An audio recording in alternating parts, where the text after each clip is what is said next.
Hello, folks. Officer Tony here. Today's episode is about picking out songs. So, yeah, on with the crappy show.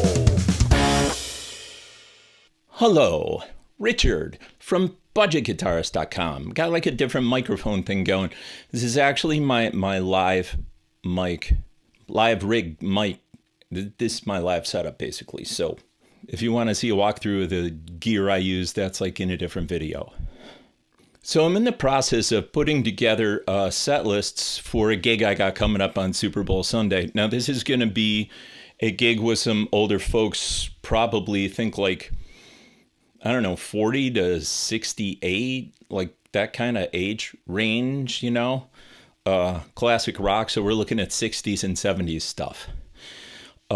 Maybe a few country songs, maybe one or two modern songs. Definitely I will slip in a couple of my own songs that I think are going to work, but I have to do 4 sets, 45 minutes each. So I want to have ready like more songs than I need. But I started making the set list and I started thinking like, you know, this would be a good blog post for budgetguitarist.com. So I blogged it over there and then I thought, you know what, this would be a good video. So I'm not going to tell you that this is the only way to choose songs for gigs. I'm just going to tell you that this has been my experience. Okay, so I've had a lot of gigs in my life. I've had some really good ones and I've had some bad ones. I've never been booed off the stage, so to speak. I've never had anybody throw anything or just be, you know, heckled to the point of like total embarrassment. That's never happened. For me, a bad gig is when people... The majority of people there want to leave and they do leave and you're left with a handful of people. That means that you failed to keep them entertained and that's a bad gig. What can you do to try to ensure that people are having a good time and that they don't get up and leave, that you don't have a bad gig? The best advice that you will hear from professionals, whether it's acting or music or whatever, is people want you to be good. They're not coming there hoping that you're bad. They're coming there hoping that you're good. They're going to give you the benefit of the doubt. So you're starting out with the audience on your side. They want you to be good and they expect that you will be. They're also not expecting Frank Sinatra, you know, but they are expecting that you're going to remember the words, or at least you're going to have them written down in some fashion. By the way, cool gizmo, right? This is like a $30 stand that'll hold an iPad. As long as you're able to sing in tune and do a pretty good job, they're going to overlook a lot. The number one thing, if I could only pick one thing in all my years of experience, is that people want to know the songs that you're performing. You know, sometimes they're not going to love the songs that you're performing, but if they at least know the song, then you're halfway there. Where you're going to run into problems is where they don't know the songs, you know. So if your set list is a bunch of obscure old Genesis and Rush songs and you're playing to a group of people who never listen to Genesis and Rush, you will fail. Number one, they have to know the songs. They have to be familiar with the songs. And that really means that these are songs that were on the radio, basically, let's be honest. Then after that, they have to like the songs. They don't have to like every song, but they certainly have to like enough of them to consider staying at the gig. And, you know, whether that's a club, you know, if there's a bar and people are drinking, which is usually the case, then of course that's how they make their money. And people stick around and dance and drink and eat more food and stuff, right? So we know that in order to have a successful gig, we have to pick songs that people are going to know and also that people are going to like. Well, how do we do that? There's a few tricks to this. And I think the most important trick is to do some recon and scout the gig. If you have seen the Blues Brothers movie, you know the joke about we've got both kinds of music, country and Western. If you're a gigging musician, you've never seen that movie, you need to pause this video and go watch it. It's hilarious. But basically, you got a blues band playing in a honky-tonk thing where they only expect, you know, Willie Nelson, right? And so they have to adapt on the fly. You don't want to have to try to do that. So you want to scout the gig, and whatever your kind of music is that you do, the covers that you do, you know, whatever kind of genres or decades or whatever that is, you want to make sure that's a good match. Now, The wider the range of music that you can play, if you can play everything from the 60s through modern, or even the 60s through the 80s, for an older crowd, there's a lot of places you can go.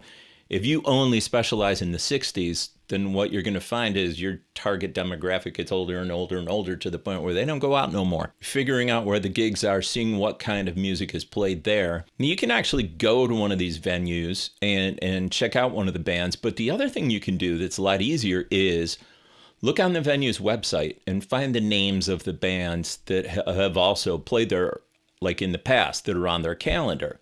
Even if they got a Facebook page, they probably got a calendar. So then if those bands have websites, you can go look and you can see, oh, it's classic rock. Okay, perfect. In my case, that would be perfect. That's a good match for what I do. So scouting the venue is a great idea. It really, at that point in time, it comes down to decades and genres. What decade or decades of music are you going to pull from? Well, if you're going to play at a retirement home, then, the 50s and the 60s, maybe the 40s might be okay, probably 50s, 60s. If you're going to play to a much younger crowd, obviously you can't do that. They don't want to hear that stuff. So looking at the age demographic of the target audience will give you a good idea of what kind of music. And it's basically easy. It's like, well, when they were between 15 and like 30, what was big at that point in time? Play that, right? And then, of course, genre comes into it. So there are some places that specialize in metal, some clubs that specialize in just like anybody can come in. And that's usually where your classic rock and your soft rock and, top 40 hits, that kind of stuff can work in that environment. There's stuff, if it's a country bar, you better know that. You better, know your Willie and your Garth Brooks and your... If it's younger people, Keith Urban and all that kind of jazz, right? So I need to get into that. So then there's another cool cheat that you can do. If you Google biggest hits of the 50s or biggest rock hits of the 60s or 70s or whatever, that will return a bunch of web pages. Go to those web pages and look at the songs, and they'll basically tell you what songs were popular. That'll give you a big pool of songs that, you can look at what you already know and say, oh, here are the songs on that list that I already do. And then you might see some other songs on there that are great songs, and you're thinking, yeah, I should do that. You might be looking at biggest hits of the 80s, and you're thinking, no, I don't want to do Aha, I can't sing that stuff. You might see Dancing in the Dark by Bruce Springsteen, and you're like, I got a synthesizer. I could totally nail that song. See? So that gives you an idea. How many new songs do you learn for a gig? That depends on what the gig is, how much it pays, and how much time you got. But it's always a good idea to continuously add stuff to your catalog of songs that you can do, because then it expands out the amount of places you can play. So those top 100 lists for each of the decades is a really good way to find songs, because there's stuff on there you might have forgot, right?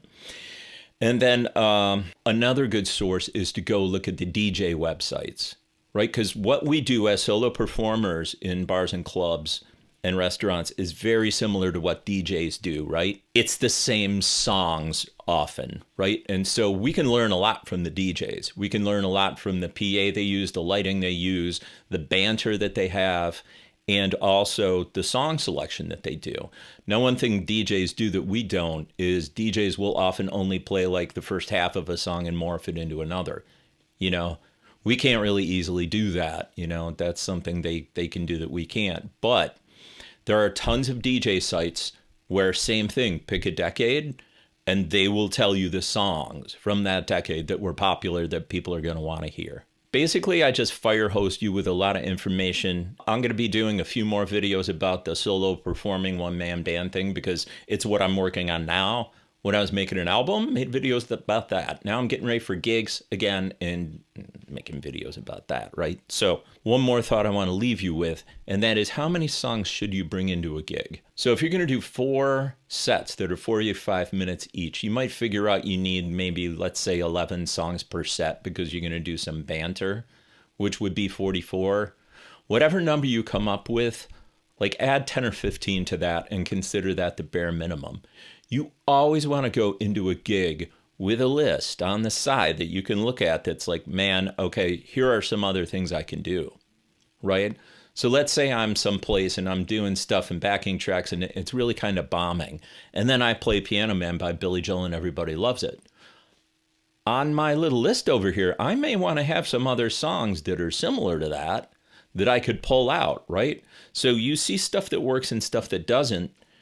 If you're locked into a set, it's kind of hard to change. But if you've got some extra songs that you can pull from, that comes in really handy. And again, that all goes back to learning a really, really big catalog. Of course, the downside to that is that you can't have 150, 200 songs in your catalog and instantly know them all. You're going to have to do some practicing. And you never want to go into a gig like, if you can't perform it perfectly a couple of times in a row in your bedroom, then without making a mistake, you're going to screw up at the gig also.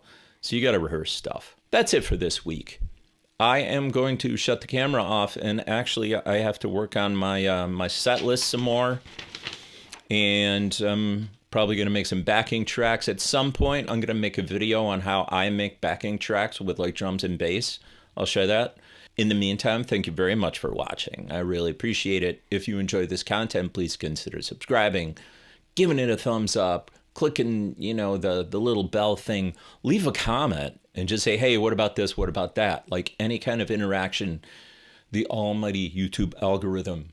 We must worship the algorithm. So anyway, thanks again. And I will see you again next Friday at 5.